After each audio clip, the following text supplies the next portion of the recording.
So here we are in the Peugeot 308 GTI, and after a facelift late last year, it's still feeling fresh, this car. It's basically the same mechanically, so under the bonnet there's a 1.6 litre turbocharged 4-cylinder engine kicking out 267 brake horsepower.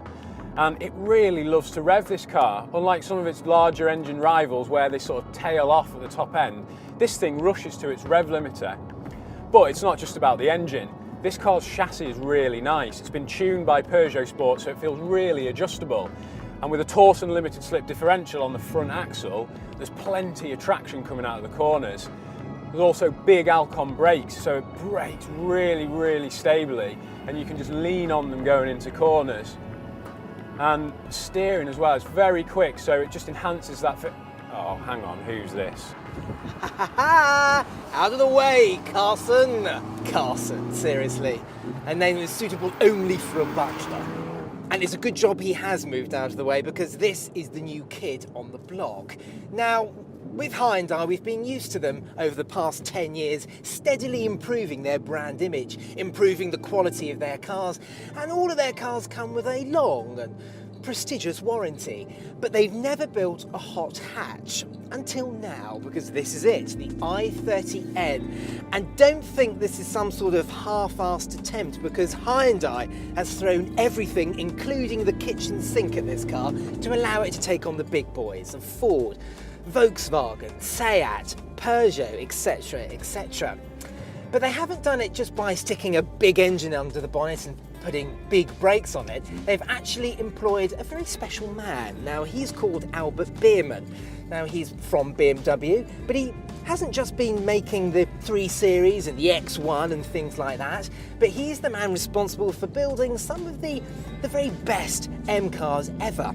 So the usual run-of-the-mill dull as ditchwater i30 has been totally re-engineered. This car has been developed at the Nürburgring, hence the new N badge on it. And everything has been changed. This car has got various different drive modes. In fact, there are 1,944 different ways you can configure the car. So you can change the EDIF, you can change the ESC, you can change the exhaust note, you can change the steering, etc, etc. This is a real geeky car.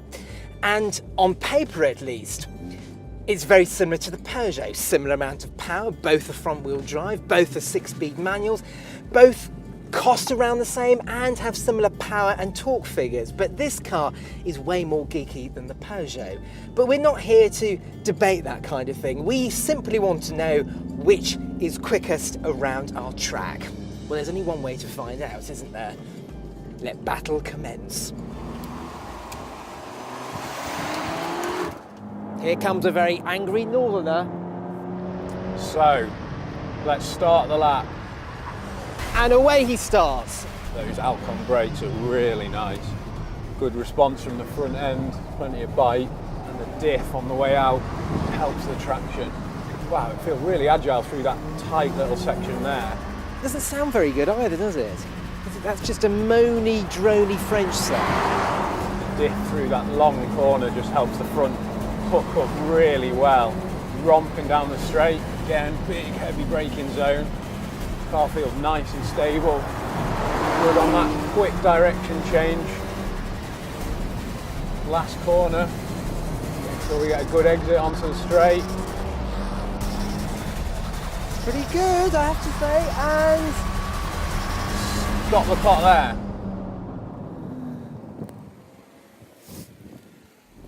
So, what was the time? did it feel quick? Yeah, it felt really nice. It was quick. It was a 46.6. To put that into perspective, that's 1/10 off the old Civic Type R we put it around to. Yeah, it's really nice. I mean, diff works really well around that long corner. Power delivery's lovely. Brakes are really solid. It's nice to know you get your excuses in, because I tell you the i30N's going to be quicker. That time's beatable, mate. Your turn. Is. No, I'm going to beat you.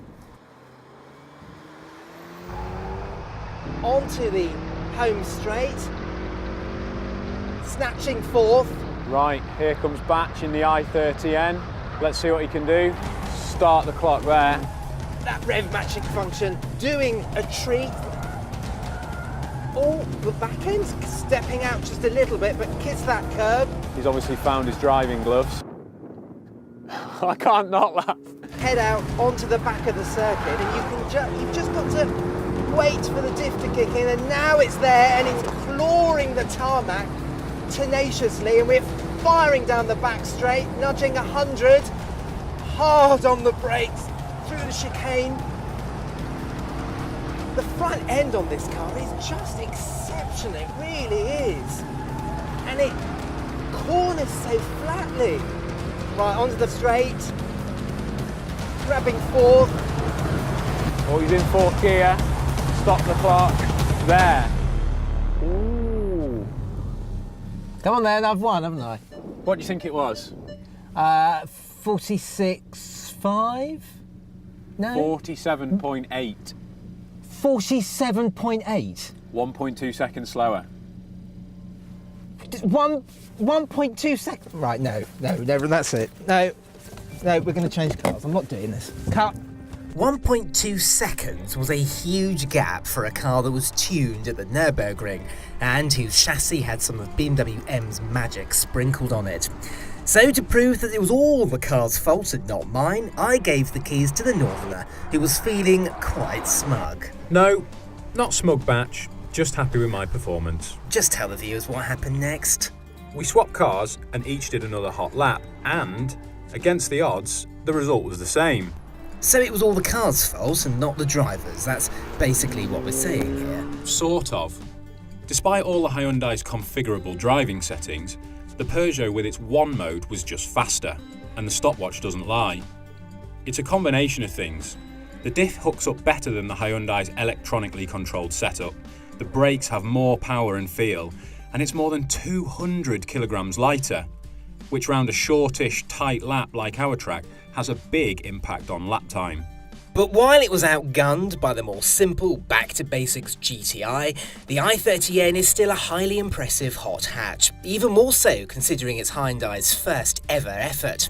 I feel this won't be the last time we'll be seeing the i30N at our test track. To see some more hot hatches being hurled around our test track, click the video window on the left for another track battle, and on the right for a comparison between the Ford Focus RS mount tune and the Mercedes AMG A45. And don't forget to subscribe to our channel by pressing the Auto Express logo, and thanks for watching.